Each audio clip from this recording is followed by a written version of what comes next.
पूर्वी खबर। मंगलवार को आसनसोल के भगत सिंह मोड़ से बनपुर जाने वाली सड़क पर एक बड़ी सड़क दुर्घटना। ईंटों से लदा ट्रक पहले मोटरसाइकिल से टकराया और फिर सामने से आ रही 4 पहिया वाहन के ऊपर चढ़ गया। দেখলাম গাড়ি বাইক গুলোকে বাঁচাতে গিয়ে পড়ে ও খুব জোরে ব্রেক মারলো, ঠিক গাড়িটা এলো চাপিয়ে গেল। আচ্ছা, বাইকওয়ালার লেগেছে? হ্যাঁ, বাইকওয়ালার লেগেছে। কজন ছিল ওইটা বাইকে? বাইকে একজনই ছিল। একজনই? তো মানে বলছো মেয়ে ছেলে ছিল বলছে? না না, একজনই তো দেখলাম। আচ্ছা, মেয়ে ছেলে নেই। ওকে হসপিটাল নিয়ে গেছে। আর এই বাইক 4 চাকা গাড়ির মধ্যে কে ছিল? 4 চাকার মধ্যে দুজন ছিল। দুজন ছিল। ওরা ঠিক আছে? কারো কিছু হয়? ওরা ঠিক আছে। इस दुर्घटना में 2 से 3 लोग घायल बताए जा रहे हैं। इस घटना से पूरे इलाके में सनसनी फैल गई है। स्थानीय पार्षद शिवानी विश्वास ने बताया कि ट्रैक्टर पहले सामने से आ रही थी, एक मोटरसाइकिल को जोरदार टक्कर मारी, जिसके बाद बेकाबू होकर ट्रैक्टर का इंजन का बड़ा हिस्सा सामने से आ रही 4 पहिया गाड़ी पर चढ़ गया। आइए जानते हैं पूरी जानकारी। অনেকটাই ইট বোঝাই করে নিয়ে আসছিল, এই দিক থেকে আসছিল, আসানসোলের এই দিক থেকে আসছিল।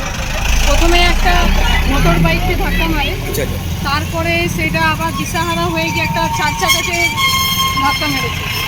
যেটা দেখা যাচ্ছে এখানে বা শোনা যাচ্ছে যেখানে 2-3 জন আহতও হয়েছে এবং তাদেরকে ইমিডিয়েটলি আমরা হসপিটালে পাঠানোর ব্যবস্থা করেছি, তাদের সুস্থতা কামনা করছি। এটাই হয়েছে, এখানে নতুন রোডও হচ্ছে, তার মাঝখানে পাশ দিয়ে এই ব্যারিকেডের এই পাশে এই অঘটনটা ঘটেছে।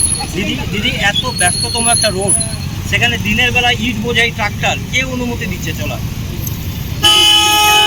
খোঁজ নিয়ে দেখতে হবে। এখন আপাতত যেটা আমাদের সামনে হয়েছে অ্যাক্সিডেন্টটা, এবং আমাদের যে যারা এখানে আহত হয়েছে আমরা চাইছি তাদেরকে আগে প্রথমে ট্রিটমেন্ট করে সুস্থ করে উঠি, তারপরে যেটা হবে সেটা তখন আমরা দেখব। না, আপনি তো একজন কাউন্সিলর, এই বিনা কাগজপত্র বিনা অনুমতিতে এইভাবে ট্রাক্টর চলতে পারে রাস্তাতে? দেখুন, আমি তো আর সেটা দেখিনি ওনার বিনা অনুমতি আছে না কি আছে, এটা আমাকে এখন আমি তো আপনাকে বারবার বলছি, আপনারা যেমন দেখে এসেছেন, আমার এটা ওয়ার্ড করছে বলে আমিও দেখে দৌড়িয়ে এসেছি। এবার কি করে কিরকমটা কি হয়েছে এটা পুলিশ প্রশাসন আছেন, ওনারা এটার ভেতরে ভালো করে বলবেন কি হয়েছে না হয়েছে। আমি এসেছি একজন মমতা ব্যানার্জি তৃণমূলের সৈনিক হয়ে, প্রথমে যিনি অসুস্থ হয়েছেন তাকে সুস্থতার জন্য আগে দেখি, তারপরে বাকিটা। দিদি আরেকটা জিনিস দেখা যাচ্ছে যে ম্যাক্সিমাম ট্রাক্টরের মধ্যে পিছনে কোনো ব্যাকলাইট থাকে না, কিন্তু কোনোরকমভাবে এরকম মানে দেখা যায় না, যেটার জন্য আরও অ্যাক্সিডেন্টের ফলটাও কিন্তু বেড়ে যায়।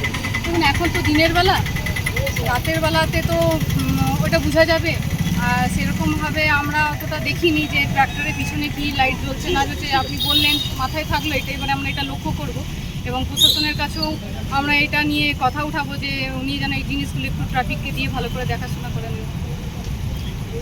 अब तक के लिए बस इतना ही, फिर मिलेंगे अगली खबर में। ऐसी और भी खबरों के लिए बने रहे हमारे साथ, देखते रहे पूर्वी खबर। हमारे चैनल को लाइक शेयर सब्सक्राइब करना ना भूलें और बेल आइकन को दबाना ना भूलें और देखते रहें पूर्वी खबर।